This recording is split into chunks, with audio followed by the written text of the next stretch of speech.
Hi, everyone. Welcome back to the Power Leader podcast. Today's guest is someone who has spent more than 25 years leading at the intersection of cybersecurity, enterprise risk, and human behavior. Jason Elrod is an executive leader, strategic advisor, author, and the founder of Limitless Cyber, where he helps executives, emerging leaders turn uncertainty into clarity and that into resilience. Jason has led cybersecurity and enterprise risk through periods of rapid growth, regulatory complexity, and organizational change, including 15 years in healthcare, where he became known for scaling security, resilience, and governance across large multi-entity systems. His work focuses on translating complex technical and regulatory risk into clear, actionable leadership decisions for executives and boards. He currently serves as the Chief Information Security Officer for MultiCare Health System, a multi-billion-dollar healthcare network where he leads enterprise-wide security strategy and advises senior leadership on emerging threats, compliance, and long-term resilience. He also serves as a U.S. ambassador for the Global Council for Responsible AI, contributing a global dialogue on ethical data practices and responsible leadership in emerging technologies. What sets Jason apart is not just his technical depth, but his philosophy. Leadership is practiced under pressure, not perfected in theory. He believes in creating environments where people feel trusted, capable, and supported, especially when the stakes are high and the path forward is uncertain. As he says, life is a leadership test. Let's welcome Jason Elrod to the Power Leader podcast. Thank you for joining us today, Jason. Thank you for having me, Dia. Thank you so much. Jason, you have led cybersecurity and enterprise risk for more than 2 decades. Before we discuss strategy and governance, I would like to begin at a more foundational level. When you remove titles, hierarchy, and organizational demands, how do you define leadership at its core? And in periods of volatility or uncertainty, what practices or principles help you remain centered and lead with steadiness? That is a great question. I think a lot of people think it's about academics or those titles or the skill sets you might have, but it's not. Leadership at its core is really the disciplined act of reducing fear in others so they can perform at the best under uncertainty. Real leadership is about influence, not mandate. So it's not about control and it's not about charisma or authority, I would say. It's more about that emotional steadiness under pressure. Mm-hmm. Honestly, the best leaders, I think, really concentrate on being the calmest nervous system in the room. Sure. At its core, leadership is stewardship of energy, clarity, and direction when the outcomes are not guaranteed. Your definition of leadership gives us a powerful foundation. Staying with that inner dimension of leadership, I want to know how you personally stay centered and calm when the pressure rises. I'm going to answer in 3 layers. Sure. So, number 1, I think it's physical discipline. Mm-hmm. And that's sleep, that's training. And honestly, I consider it the boring consistency of just taking care of yourself in a physical space. I mean, you have to get some sleep, you have to eat, you have to hydrate, take your supplements, go work out, move a little bit. So at the beginning of it, it really is that physical discipline of physical health. Sure. Number 2, I'm going to say it's mental framing. So you really need to concentrate on separating signal from noise. Sure. And what I mean there is focus on the controllables and avoid emotional contagion. So what this means is there are certain things in life that you're given. As a matter of fact, everything in life you're given. You can't control that. Sure. And so you have to be able to look at those things. This is separating that signal from the noise. You have to be able to look at what you're handed and say, can I control this or can I not control it? And if it's something that's in your control, concentrate on that. And if it's something that's not in control, accept it as part of the environmental components. But don't stress about it because you can't control it. So it's the idea of you get to control your response to what you receive, not what you receive. And that response is really focusing on what can I control versus what I can't. What I can control, I work on. What I can't, I accept and understand. And number 3, I think the third leg of this stool here is really that philosophical answer where I talked about life is a leadership test. Sure thing. pressure is the environment. It's not the exception. And so you have to realize that anxiety spreads faster than malware. Your job is to be the firewall and control that in your life. Amazing. Thank you, Jason, for that. That answer is from true wisdom, and that resonates with the people like me a lot. Grounded leaders make grounded decisions, and that presence shows up long before a crisis hits, right? Which brings to readiness. Readiness is one thing at the individual level, but scaling it across complex system is another layer of it. Those are the situations that challenge us entirely, right? So how do you help the team be ready in a high-stake environment? I think there's a couple aspects to that. Sure. Number one, you have to be present. So Mhm. be here now. Understand what's going on in the moment. So be here. Don't be thinking about the future, or don't be worrying about the past so much. To be ready means to be in the moment, to be present. Showing up ready, however, means you've already thought about the worst day before it happens. You have to think about how's this going to go bad? And you understand okay, if that's what the worst thing is, this is how I would show up. So you have to contemplate in a lot of ways the thought about the worst day before it happens. You have to understand your business, not just your tools. So a lot of people will focus where they are down, and that's becoming more tactical, but that's not really your job as a leader. You need to understand your business. Why am I doing this? Why do we exist? What's the value that we're presenting as an organization? So you can understand, hey, here's the tools, here's the situation, here's how it aligns or doesn't align with the overall mission, vision, and values of an organization. The next thing I would say is you have to build your relationships before you need them. Mhm. You can't rely on people to be there if you haven't been there for them prior to when you need them to be there. Sure thing. So you've got to do the emotional reps, back to that physical. You have to get in it, you have to understand it, and you have to make those relational deposits before you need them. Sure thing. Because readiness in the end of it all is not the absence of risk. It's the presence of capability. Sure thing. Yeah, I have seen leaders who just want to explore many tools without knowing why we are buying this tool and how that is going to influence the return of investment and the higher level of strategy and the goal of the organization at higher level, not seeing the long-term vision. And everything what you mentioned is touching the resilience and the sustainability of the organization as well, right? And once you understand the first principle of resilience at a scale, I think the next question becomes what truly differentiates organizations that are resilient from those are simply compliant? So what do you think? So a resilient organization versus a compliant organization, right? Mhm. A compliant organization passes audit. They optimize for the minimum requirement and they view security as a cost. A resilient organization assumes failure. It trains for chaos and actually optimizes for recovery speed and measures decision latency under pressure. So security is an enabler, not a cost. So I guess to be succinct about it, compliance answers, are we allowed to operate? Resilience answers, can we survive an impact? That's an amazing answer. It speaks to so many people. And I think that distinction really matters, especially when leaders must translate complexity into clarity for the people who depend on their judgment. And as a leader, if you don't understand the higher vision of the organization and if you don't understand the differences between complexity and compliance and resilience, sustainable system, you can't really be a good leaders,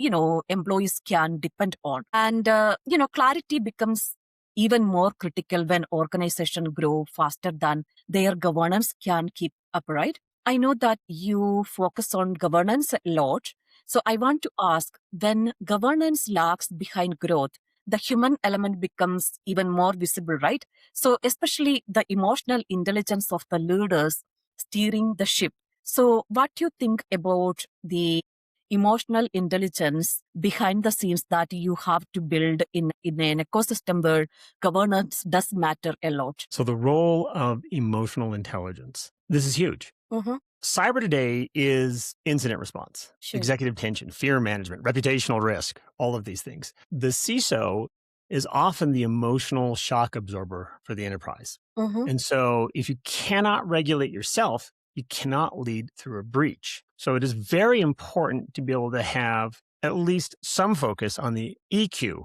in your role to understand what are the impacts? How are we going to do this? How can I stay calm? And what really matters in this moment? And the key to that really is the emotion of the EQ versus the IQ of it. IQ, very technical, very tactical. What can I do to solve this very specific, discrete problem?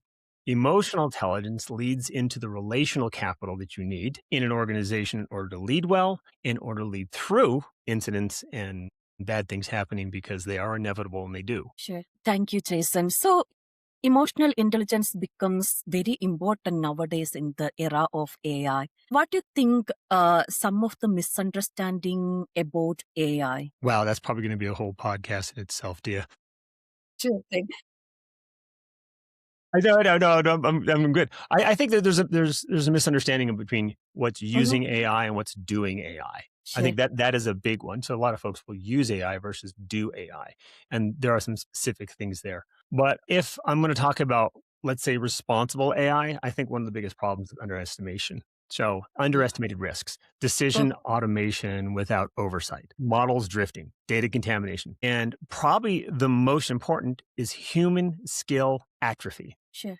Because AI in its best form should augment and accelerate and amplify the human Mm-hmm. condition. Sure. When we use it to automate it, what we do Mm-hmm. is we degrade the human skill. So it's interesting. AI is not a cost cutting tool. It should Mm-hmm. be a human amplification tool. And when we use it as a way to make our lives easier or somehow automate our function, or we become less capable in those functions. So if I let it make decisions for me, I become worse at making decisions. Yeah. So I think that is where the responsible AI governance comes into picture. So what do you think about the responsible AI governance in practice? Responsible AI governance in real terms. Let's make this practical. Sure. In order to do AI, you need to have defined use cases. Mm-hmm. You need to have a model inventory. You need to have data lineage visibility. Sure. You need human in the loop review. Mm-hmm. You need clear accountability owners, regardless of what you're doing, Mm-hmm. and you need kill switch authority. That's the aspects of responsible governance, and then you have to look at it in a few other areas, with the offensive, the defensive, and the operational use cases of AI. Essentially, governance is not a policy binder. Decision clarity before scale. Sure. And that's what's really important in AI. So it's, data is Mm-hmm. the asset, right? And how we're going to use it and the clarity and what we're expecting at it. You need to have that beforehand. You need to have that clarity and the controls in place before you put data bit one onto the track. Sure thing. I think that is one part so many organization misses, that governance is not just for a policy binding, but it can initiate a lot of things. Like it can rewrite your leadership strategy, it can rewrite the ecosystem of your organization. And when you operationalize AI responsibly, I think it inevitably changes how cybersecurity culture and human intersect, right? So, that intersection brings us to influence, because every new technology has an influence on leaders and employees. Because how leaders shape a behavior often comes down to how they understand power. And when influence is understood correctly, it creates the condition for trust, something you have, emphasized throughout your career, right?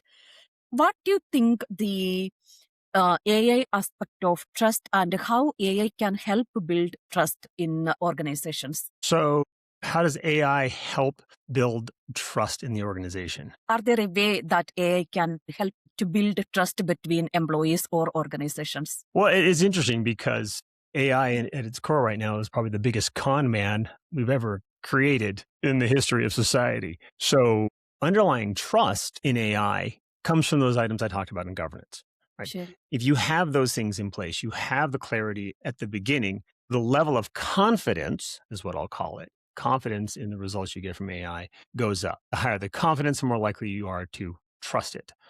And so I think uh, what is the metaphor here? Good fences make good neighbors. I heard there. And the same thing applies to AI. So good control, good constraints, good clarity about AI, the way it's using it, the processes and how it's handling the data and what it's doing, make for high confidence in the results, which in turn can build trust. Sure. Now, again, I would never offload trust to AI. Sure thing. And then that's a point about I would use it to augment it to understand it. And so I'm always looking at more of a gray area instead of black. Do I trust it or not? Black and white, but I'm always looking at that gray. What is my confidence in the result here? And, it's a trust but verify situation. So I can trust it and I can verify that it's if I'm going to use it in an operational or impactful way. Sure thing. Jason, because at the heart of every resilient team is culture. We just talked about trust, and trust is as part of culture too. So how do you intentionally build trust and psychological safety in environments where risk is constant? So cybersecurity, culture, and behavior. Sure. You have to look at it this way. Your personal life is part of the attack surface. End of the day, Jason, we're part of that attack surface. And so building a culture that appreciates that and honors the folks that are involved in it and directs everybody on the same path and same direction is key. So you have to look at the person individually, and this is where relational capital comes in. Sometimes the most efficient way to do something is not the right way to do something. And you have to be able to support people in doing the right thing.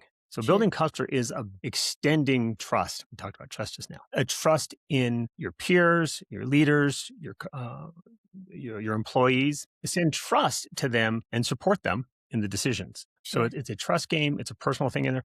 If we look at individual security problems like phishing is psychology. It's really what it is. Insider risk. That's a culture problem. Of course. And AI risk, well, I'll tell you right now, AI risk is probably a problem with incentives. If we're trying to get people to go faster, better, stronger without less, and then they're going to start offloading things and automate things and maybe trusting when the confidence is low, and they shouldn't. So it's about supporting the individual. At the end of the day, I like to say cybersecurity is really applied behavioral science in a technology space. Wow, that is amazing, Jason. The kind of culture becomes a strategic advantage, right? The type of culture you create or you try to enhance, that can be a deal breaker or a builder. So, which brings to the future, right? How do you see leadership evolving as technology, risk, and human expectation continue to shift? I think leadership principles are everlasting. They're evergreen. Sure. So what I will say is there are ways that there are leadership behaviors that can destroy trust. And I think that's the opposite of what you need to be doing. So you need to actually have a trust-centered security culture. So as a leader, you need to do things that, let's say, no blame and incident reviews. We need transparency on mistakes. You need to support that. You need clear ownership. Sure. As a leader, you need to admit uncertainty. You need to say, I don't know, help me. Sure. And I think that's huge because trust reduces friction. Friction slows responses. Slow responses increase damage. So on the other side, like I said, leadership behaviors that destroy trust, withholding information or public blame or inconsistent standards, emotional volatility or ego protection, because we're always there. So you counteract those by, admit fault fast, share the reasonings, deliver on small promises. And I'm going to say this, be consistent. Be consistent. That's how you create that type of culture, the culture that's going to be more resilient. Absolutely. Yeah, it connects to the psychological aspect of human behavior as well, because leaders are human beings too. And, everything what you mentioned about transparency, ego-driven leadership, if not managed properly, all those things can be a threat to the organization. And when you zoom out from the day to day, every leader is ultimately shaping a legacy, right? What do you hope your leadership leaves behind for the people and system you have touched? Stay tuned for the next episode where we will discuss legacy of leadership, limitless mindset, influence versus control, trust-centered culture, behaviors that destroy trust, sustainable culture beyond a leader, emerging leadership advice, relational capital, abundance mindset, and purpose driven work. This is the Power Leader podcast. Signing off, Dia.